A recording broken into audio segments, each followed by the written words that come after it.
adran B, Merlod Cymerig. Sech chi ond yn gweld David fan hyn wrth bod pawb yn dod mewn? Siwmai, helo, siwr i chi? Nabod pawb. Dyn hoffus iawn, so? Mi wyt ti. Wy'n berson lwcus iawn i fod yn dy bresenoldeb di. Gai ddiolch i ti mae tinsel hefyd. O, croeso, so. Rhyw ymdrech wedi cael ei wneud yn arbennig tro ma. Diolch yn fawr iawn i ti. Ond mae yna 9 ar 20 wedi cofrestru, rhyw 1 ar 15 wedi dod mewn i'r dosbarth yma. Ac ambell mae o'n dosbarth arbennig a mae yna amrywiaeth fawr, dyn ni'n gweld ar ran y lliwiau yn y dosbarth yma. Ond mae yna safon dda hefyd.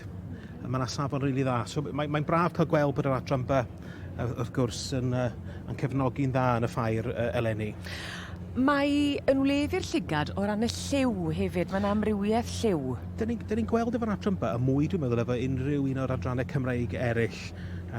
Dylanwad gwaed gwahanol pan oedden nhw sylfaenu'r y bryd, wrth gwrs, ond Palominos, y rhai duns, rhai melyn, y rhai coch, rhai broc hefyd. Mae'n braf, a mae'n gwneud amrywiaeth, mae'n mwy pleserus i ni cael gwachod hefyd. Ydy, yn sicr, ag i bawb sydd wedi dod, ac mae'n wych i weld gymaint o gefnogaeth o gwmpas y cylch.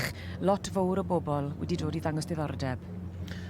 Mae pobl y cyffylau, maen nhw'n bobl diddorol iawn, o'r anoracs mewn ffordd, so dilyn sioe, magwraeth wrth y breeding, y cyffylau, so maen nhw jyst yn gwybod sut mae pethau wedi cael ei magu mynd o cenedlaethau, ac just pobl y diddordeb, ac maen nhw wrth gwrs yn ffyddlon iawn yn dod yma i gyfnogi bob blwyddyn ar sioe hyd o lad hefyd. Pawb yn feirniad, David. Pawb yn feirniad. Pawb yn feirniad.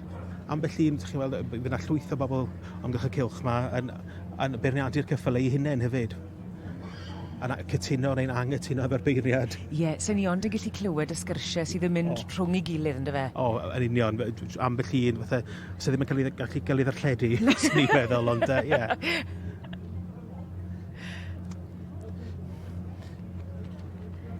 Edrych ar y cotiau hefyd. Cotiau yr Ebolesi. Os yna baratoi? Oes, dipyn. Dyn ni bron ym mis Rhagfyr. Yn naturiol mae'r cyffil yma yn datblygu cotiau geia.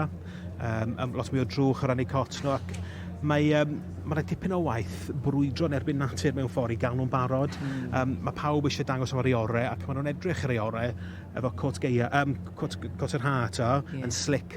Felly bydd lot o'r rhain wedi cael cotiau rugs mlaen i drio arafu'r proses yna oedden nhw. A fydd lot a cotiau mlaen trwy'r geia i baratoi nhw at y gwanwyn hefyd, y sioe cynnar, ond mae'n dipyn o waith oes. Ti'n goffod meddwl mlaen trwy'r amser neu gyda ti? Dwi wastad yn teimlo bod o'n ras yn erbyn, mae dangos cwyon yn ras yn erbyn y cloc o hyd, so i ddyfnu nhw'n iawn a ddigon gynnar i bwydo nhw fel bod nhw'n edrych yn dda, i gael nhw i handlo'n iawn. So mae'n dipyn o waith oes. Ac i bido falle ymyrryd gormod o natur fyd, mae'n ffin denau neu gwell yn ei ddechrau. Yndi, yn bendant. Ond mae lot o'r bobl yma sy'n arddangos ac yn cynhyrchu cyffylau. Maen nhw'n arbenigwyr. Maen nhw'n dda iawn ar ei grefft. A'r ail, ar hyn o bryd, Lynxbury Miss Sioe. Allan o'r march, mynach Sea Scout a'r gaseg Lynxbury Miss Polly. Felly mae'r drefen ar hyn o bryd. Y ddwy Palomino yn gyntaf yn ail.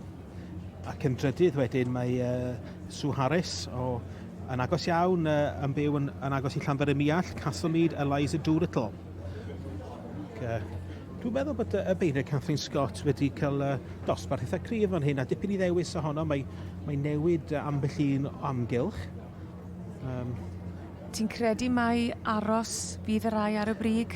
Wel, dwi'n meddwl bod yr un sy'n gen i'n gyntaf ar hyn o bryd Swn i'n meddwl bod hi'n Ebolus bach yn hyn, mae yna ffram dda iddi, asgwrn maint, ffrynt arbennig iawn, o ran y siap i gallu wneud ceffyl marchogaeth llwyddiannus. A dyna fydd yn bwysig i Kathleen Scott, achos dyna be mae hi a'i frawd i wedi arbenigo yn ddefod dros y blynyddoedd i ceffylau marchogaeth, yn wedig marchogaeth i blant. A gyda'r bridiau cynhenid, mae'r adran B yn eitha gwahanol i'r A, yr Ec a'r D. Yndi, mae yna bach mwy yn ôl rai blynedd yn ôl, pan oedden nhw cyflwyno'r yr adran yma, oedden nhw'n gweld bod yna gap yn y farcher mewn ffordd, nhw blwch ar gyfer ceffylau marchogaeth Cymreig. A ddaron nhw defnyddio gwaed yr adran a ddod â gwaed mwy ddiarth fewn yr arab, y barb, o dramor i gael y quality na. Ie, ac mae'r hosglymau wedi didoli. A'r Ebolesi a'r adfeirch yn cael ei gwobrwyo. A representative from the sponsors, HSBC, has made her way into the ring to present the awards.